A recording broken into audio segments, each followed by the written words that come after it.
Thomas Alva Edison cho'g'lam lampani ixtiro qilish uchun mingdan ortiq turli sinovlarni o'tkazgan va ularning birida albatta o'z niyatiga erishdi. Ushbu ixtiro uzoq yillar davomida dunyo xalqlariga xizmat qilib keldi va keyinchalik o'z o'rnini LED chiroqlarga bo'shatib berdi.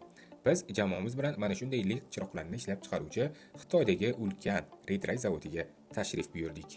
Ushbu zavod nafaqat o'z mamlakati uchun, balki dunyoning 100 dan ortiq rivojlangan davlatlariga o'z mahsulotlarini yetkazib beradi.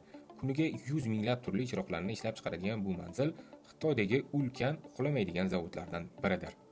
O'zbekistondagi elektrotovarlar bozorida ko'pchilikning ishonchini qozongan Nura jamoasi ham aynan lighting yo'nalishi bo'yicha ushbu zavod bilan hamkorlikda o'z mahsulotlarini bizning bozorga taqdim etadi. Zavodga ekskursiya davomida juda ko'plab qiziqarli ma'lumotlarga ega bo'ldik. Ulardan biri mahsulotlar ishlab chiqarilgandan so'ng turli xildagi maxsus apparatlar yordamida test qilinishi edi. Chiroqlarni juda sovuq, juda issiq yoki yuqori namlilik darajasiga e'tibor bilan tekshirilishi men uchun to'g'risi juda ham qiziqarli jarayon edi. Shunday qilib, safar davomida zavod haqida juda ko'plab ma'lumotlarga ega bo'ldim. Juda ko'plab faktlarni yozib oldim. Mana shunday qiziq infolarni o'tkazib yubormaslik uchun menga obuna bo'ling va kuzatishda davom eting. Assalomu alaykum.